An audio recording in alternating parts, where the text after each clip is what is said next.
दोस्तों, कैसे हो आप लोग। तो दोस्तों मैं आप सभी का स्वागत करता हूं आपके अपने ग्रेट रोल्स के यूट्यूब चैनल पे। दोस्तों यहाँ पे अगर मैं बात करूं तो सिविक्स का ऑलरेडी हमने आपकी जो यूनिट टेस्ट में आने वाला था फर्स्ट चैप्टर, वो हमने कंप्लीट कर लिया था। आज हम हमारे जो कॉन्स्टिट्यूशन का एक बहुत ही अहम जो सेंसरी ऑर्गेन्स, हम सेंसरी नहीं बोलेंगे, एक जो इंपॉर्टेंट ऑर्गेन्स है उसके बारे में पढ़ने वाले। हम पढ़ने वाले आपके सेंट्रल लेजिस्लेचर यानी हम पार्लियामेंट के बारे में आज क्या पढ़ेंगे। सबसे पहली चीज अगर मैं यहाँ पे बात करूं तो हमने क्या किया है, हमने ये चीज बहुत ही अच्छी तरीके से जान ली कि हमारा जो नेशन है वो आपके दो सिस्टम में डिवाइड है, जिसको हम लोग क्या बोलते हैं, फेडरल सिस्टम बोलते हैं। ठीक है, एक्चुअली दो सिस्टम में, दो पार्ट में डिवाइडेड है। ठीक है, एक आपका सेंट्रल पार्ट में, एक आपका स्टेट लेवल पार्ट में। ठीक है, अब सेंट्रल लेवल पार्ट मतलब क्या हो गया, जिसका जो कंट्रोल होता है वो आपके पूरे देश भर में होता है, उसको हम लोग सेंट्रल पार्ट बोलेंगे।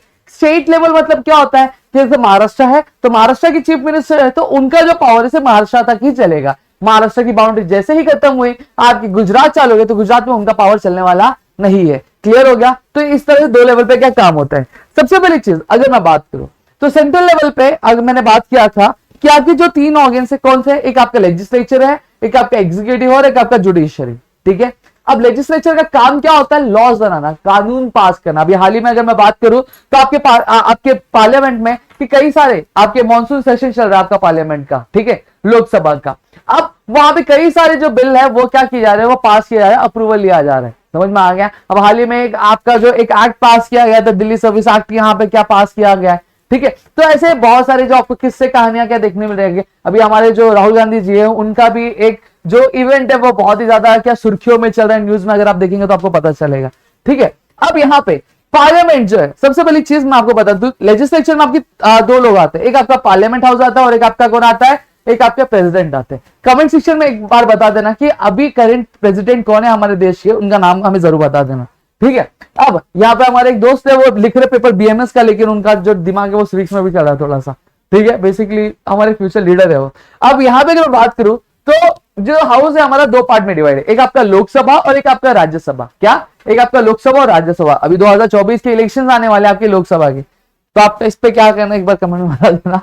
ठीक है, सबसे पहली चीज अगर मैं यहाँ पे बात करूं तो सबसे पहले हम लोग क्या पढ़ने वाले, हम लोग लोकसभा के बारे में पढ़ेंगे। ठीक है, लोकसभा क्या है, एक लोअर हाउस है और इसको फर्स्ट हाउस ऑफ पार्लियामेंट क्या बोला जाता है। अब लोकसभा में जो लोग बैठते हैं वो बैठते कैसे, उन्हें चुनता कौन है, तो मैं आपकी जानकारी के लिए बता दूं, उनको चुनने वाले जो लोग होते हैं वो कोई और नहीं, वो हम ही होते हैं। हम इलेक्शन के माध्यम से क्या करते हैं, हम उनको वोट करते हैं और वोट करने के बाद जो जिस भी पर्टिकुलर पार्टी के जो कैंडिडेट को सबसे ज्यादा वोट मिलता है वही जो बंदा होता है वो चलकर आगे क्या आपके लोकसभा में क्या सीट क्या होल्ड करता है। इस वजह से इसको क्या बोला जाता है, आपका फर्स्ट हाउस क्या बोला जाता है।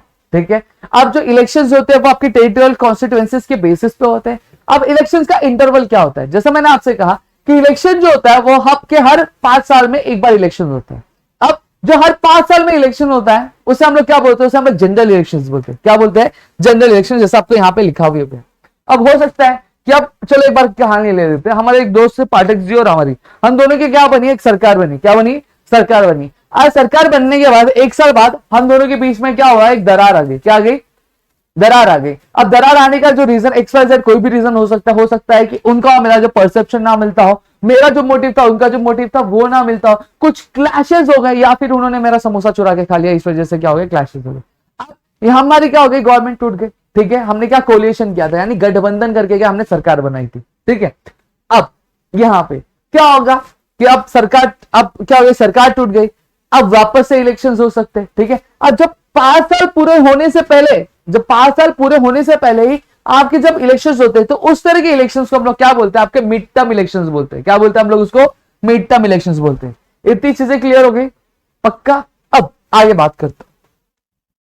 अब लोकसभा की अगर मैं बात करूं तो लोकसभा को क्या बोला जाता है, एक रिप्रेजेंटेटिव बोला जाता है, किसके, सिटीजन का। क्यों, देखो एक टेरिटोरियल कॉन्स्टिट्यूएंसीज है, ठीक है, एक एरिया है, उसमें किसी को वोट दिया हमने, वो बंदा क्या गया, जीत गया। अब उसका काम क्या, वो जाके लोकसभा बैठ के एसी की हवा नहीं खाएगा या फिर ऐसे ऐसे करके ताली नहीं बजाएगा। उसके काम क्या है, वो एज ए लिंक काम करता है, किसके बीच में, एक सिटीजन और कंट्री के बीच में।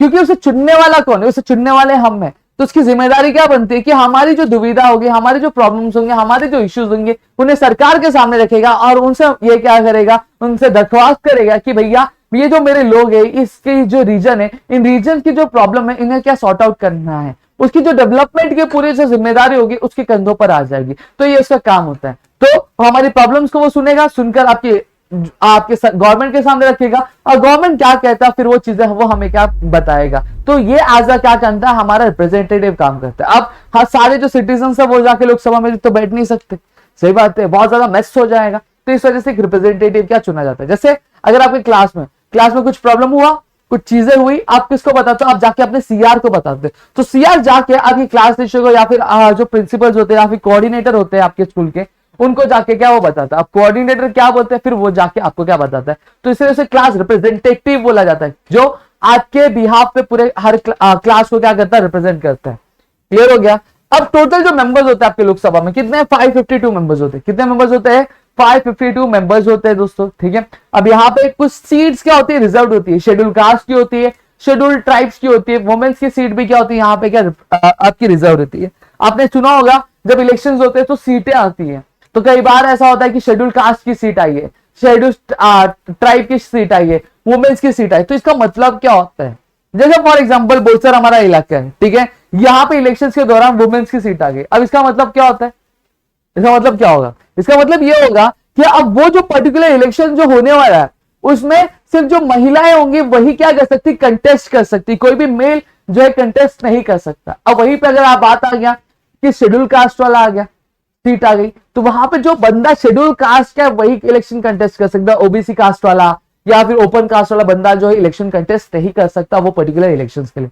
समझ में आ गया। तो ये सीटें होती है। साथ ही साथ अगर यहाँ पे करीब अगर कुछ ऐसा हुआ कि शेड्यूल कास्ट के या फिर शेड्यूल ट्राइब्स के लोग नहीं है, तो वहां पे जो आपके प्रेसिडेंट होते हैं वो क्या करते हैं, वो आपके एंग्लो इंडियन कम्युनिटी से क्या दो लोगों को क्या चुनते हैं और वो क्या करते हैं, रिप्रेजेंट करते हैं। तो मेरे ख्याल से लोकसभा क्या होता है आपको समझ में आ गया होगा। अब हम बात करेंगे आपके राज्यसभा के बारे में। अब राज्यसभा क्या है, राज्यसभा, लोकसभा क्या था आपका upper house, sorry lower house था, ये कौन सा हाउस है आपका, अपर हाउस है। अब यहां पे अगर मैं बात करूं तो लोकसभा में जो डायरेक्टली मेंबर्स को इलेक्ट कौन करता था, हम इलेक्ट करते थे, सही बात है। लेकिन राज्यसभा में कौन इलेक्ट करता है, ये इनडायरेक्ट इलेक्शन होता है, हम जिन्हें चुनते हैं वो आगे चलकर क्या उनको चुनते हैं। मतलब क्या हो गया, मतलब ये हुआ कि मैंने चुना इलेक्शन में क्या, ठीक है, उसको वोट मिला अच्छा खासा, अब वो मेंबर जाके लोकसभा बैठेगा। अब लोकसभा के जितने भी मेंबर्स होंगे ना वो मिलकर राज्यसभा में कौन बैठने वाला है, कौन आपकी सीट होल्ड करने वाला है, उसको क्या करते हैं, उसको क्या डिसाइड करते हैं। क्लियर हो गया। अब राज्यसभा क्या करता है, 28 स्टेट्स के जो मिनिस्टर्स होते हैं वो रिप्रेजेंट करता है, साथ ही साथ 9 यूनियन टेरिटरीज जो हमकी उनको क्या रिप्रेजेंट करता है। क्लियर हो गया। अब आपको एक खास चीज और मैं बता दूं कि लोकसभा जो होता है पूरी तरह से डिसॉल्व होता है। डिसॉल्व होना मतलब क्या होता है, जैसे ही 5 साल पूरे होते हैं लोकसभा की सारी जो सीटें हो जाती है वो खाली हो जाती है, उसमें कोई नहीं रहता, फिर से नए मेंबर्स क्या होते हैं, भरते।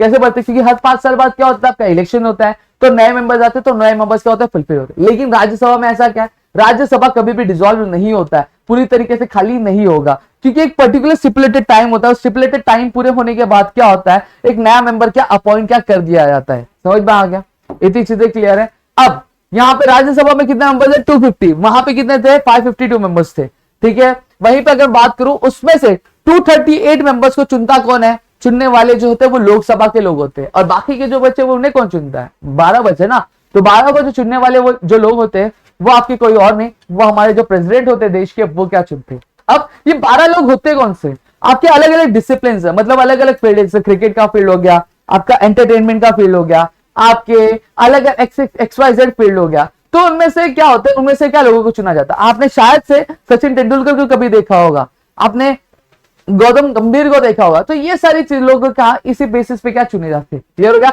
आपने कई सारे अगर बात करो जो टीवी एक्टर एंड एक्ट्रेसेस होते हैं उन्हें भी देखा होगा कि वो इलेक्शंस में या फिर इलेक्शन कैंपेन में क्या किया जाते हैं, आपके रन करते हैं। क्लियर हो गया। अब इतनी चीजें क्लियर है। अब राज्यसभा कभी भी डिसॉल्व नहीं होता। अब जो 1/3 मेंबर होते हैं टोटल के, वो हमेशा हर 6 साल के बाद क्या होते हैं, रिटायर होते हैं। जैसे फॉर एग्जाम्पल अगर बात करूं 10 मेंबर्स है, तो 10 मेंबर्स का 1/3 कितना होगा, आपका 3 मेंबर्स ले लेते हैं। तो जैसे ही 6 साल पूरा होगा, वो जो 3 मेंबर्स के बदलेगा कोई और 3 मेंबर आ जाएगा। तो अभी बच्चे कितने हमारे पास, अभी हमारे पास बच्चे आपके 7 मेंबर्स होते हैं, तो उनका जैसे 6 साल पूरा होगा तो दूसरे 3 मेंबर हो जाए। तो इसका मतलब क्या होता है, राज्यसभा कभी भी आपकी पूरी तरीके से क्या खाली होने वाला है, क्या कभी भी आपका खाली क्या होता नहीं है। अब यहां पे अगर मैं बात करूं तो राज्यसभा का मेंबर कौन बन सकता है, तो सीधी सीधी बात है, सबसे पहले आपको इंडियन सिटीजन होना चाहिए और आपकी उम्र कुछ नहीं तो 30 साल की कंप्लीट होनी चाहिए। क्या आप लोग राज्यसभा के मेंबर बन सकते हो? नहीं, आप लोग नहीं बन सकते। आप इंडियन सिटीजन हो, लेकिन क्या आप राज्यसभा के मेंबर बनोगे? नहीं बन पाओगे। क्यों नहीं बनोगे? क्योंकि आपकी उम्र नहीं कंप्लीट हुई ना। आपकी एज कंप्लीट हो जाए तो बन सकते हो, कोई इश्यू नहीं है। ठीक है। अब जो मेंबर्स होते हैं लोकसभा के और राज्यसभा के, उन्हें क्या बोला जाता है? एमपी बोला जाता है। क्या बोला जाता है? एमपी। एमपी का मतलब क्या होता है? मेंबर ऑफ पार्लियामेंट बोला जाता है। क्या बोला जाता है उनको? Member of parliament. Sir MLA कौन होता है? मेंबर ऑफ लेजिस्लेटिव असेंबली, जो हम आगे आने वाले चैप्टर्स में पढ़ेंगे। राज्यसभा में और लोकसभा में जाके कोई भी अगर बैठता है तो उसे क्या बोला जाता है? एमपी बोला जाता है। इसलिए एमपी का वर्ड है मेंबर ऑफ पार्लियामेंट बोला जाता है। जैसा अगर आपका दोस्त जाके बैठ गया लोकसभा राज्यसभा की मीटिंग्स में, तो उसको क्या बोले? वो एमपी मेंबर ऑफ पार्लियामेंट है। समझा? क्लियर है? इतनी चीजें मेरे ख्याल से क्लियर हो गई होंगी। अब एमपी क्या करते हैं? एमपी का जो काम ही होता है कि जितने भी कंप्लेंट्स होती है या फिर जो क्वेरीज होती है उसको क्या सॉल्व करना, और साथ ही साथ जो गवर्नमेंट फंड एलोकेट करती है, एलोकेट करना मतलब क्या? उनको जो देती है उसको क्या अच्छी तरीके से क्या यूज करना, उसको किसी भी तरह से गलत इस्तेमाल नहीं करना। समझ में आ गया? तो यहां पे आई होप आपको, मेरे ख्याल से आपको चीजें समझी होंगी और यहां पे आपको कुछ भी डाउट नहीं होगा।